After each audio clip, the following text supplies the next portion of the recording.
Good day everyone and mabuhay! At this juncture, allow me to present to you our lecture recital entitled Administered versus Neglected, an Ecological Comparison of Various Approach Towards Cerebral Palsy.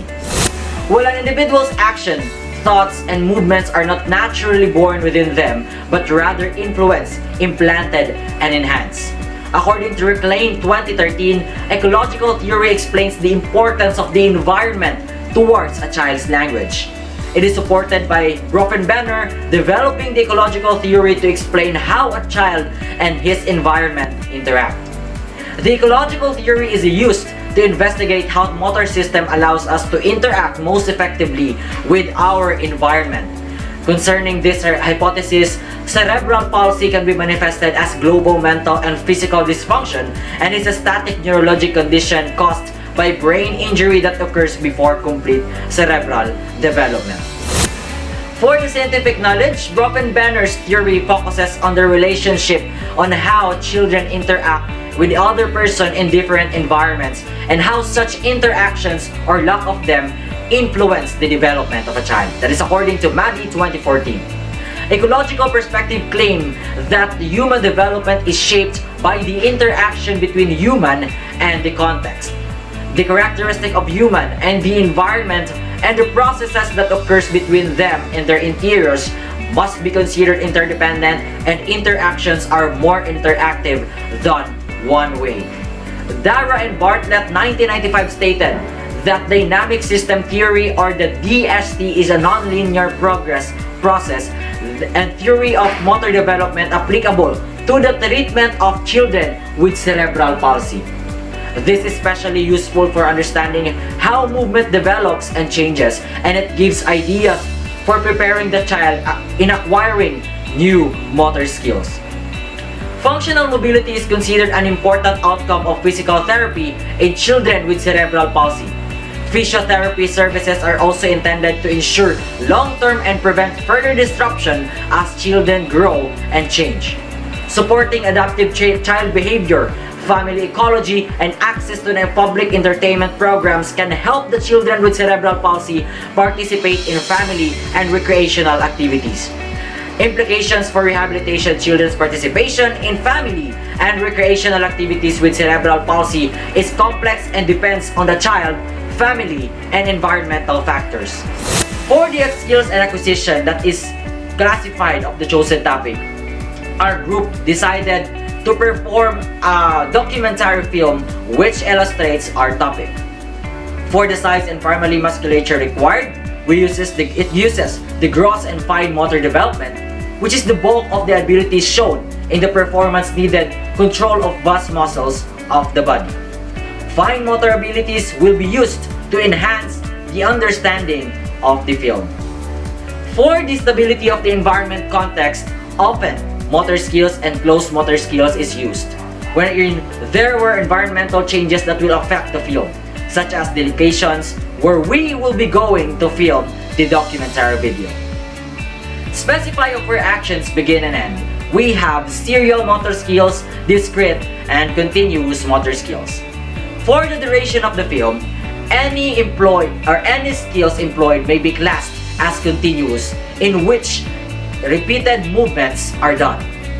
Serial, in which individual skills are performed but are linked together in a form of movement, sequence, or pattern. And lastly is the discrete, in which motions are made but the motion has a specific beginning and an end. For the pacing continuum, we have the internal pace, in which the filmmakers control the rate at which the skill is executed, such as holding the camera at a better angle. For the complexity continuum, we have simple skills, in which the film only has a few sections, in which the filmmakers do not need to acquire a lot of information or judgment. For the methodology and rehearsal techniques being used in this study, the group utilizes fixed practice technique with whole method. Fixed practice involves repeating the practice and doing the same movement over and over in order to strengthen the motor program. In our case, we have just followed the provided script and practiced it repeatedly. The skill is first demonstrated and then practiced as a whole from start to finish. It helps the learner to get feel for the skill, timings, and the end product. In conclusion to this, bearing a child with cerebral palsy is not easy in all aspects. Equanimity, proper care, and financial stability are the sine qua non of the condition in order to provide the child the things he or she deserves. In times of uncertainty, where hopes are quiet and visible for them, we could have shown our temper, regrets, and melancholy. Despite these torments, the sacrifices and hopes of these children with cerebral palsy continue to shine to their eyes, trying to seek for the brightness from dark existence. With great love, support, and by believing on their hidden strengths, we can realize that they still have a safe haven in this world. Thus, let us treat them in an uplifting way to guide their progress, for they are the people left mistreated but not defeated. Thank you so much for listening. This is Ken Patingo reporting.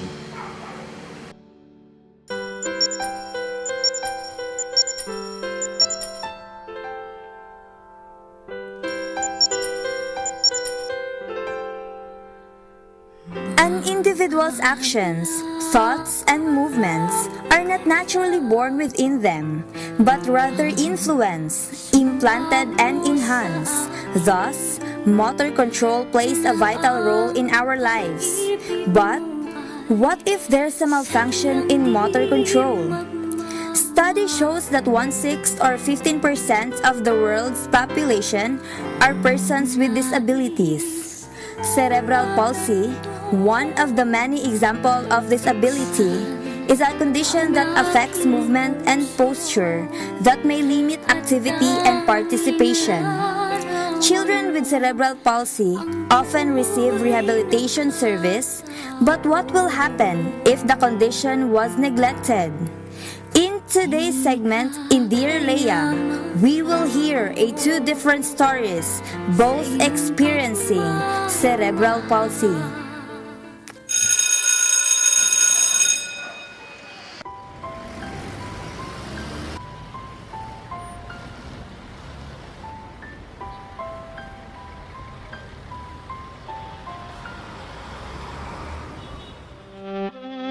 Living with my child with cerebral palsy was never been easy. Time, effort, tears, especially money were my shoulders in order to survive our daily lives. My wife gave birth to my angel that was diagnosed with cerebral palsy when he was 2 years old, and even up to this day, we are still managing to send him to the center.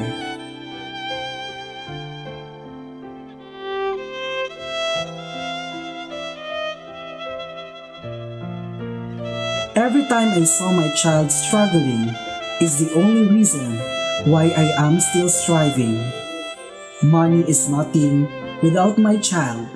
That's why I would sacrifice every single cent that I have just to see him. This day went well as I have seen my child having fun with other children and doing great improvements with his conditions. But little did I know. Don't worry, son. We'll overcome it soon.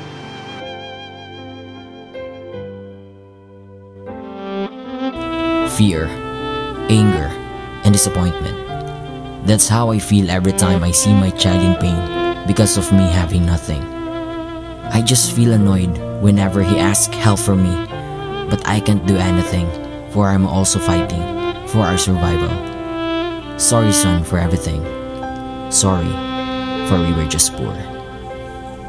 I'd like to tell kids who have the same challenges as me to never give up on working on themselves, like giving their best to their therapy sessions while we're able to get much help from those who love us. All of us are capable of being better versions of ourselves. Rehabilitation specialists aim to help children with cerebral palsy participate in daily life at home, school, and society. One of the areas of treatment is the development of motor skills, and this treatment for children with cerebral palsy can be optimized by clinically identifying when the child is best for movement changes. By examining the factors related to willingness to change, therapists can gain additional knowledge about how to best serve children with cerebral palsy to promote safe and meaningful engagement. Together, let us fight for people with cerebral palsy. Bye-bye.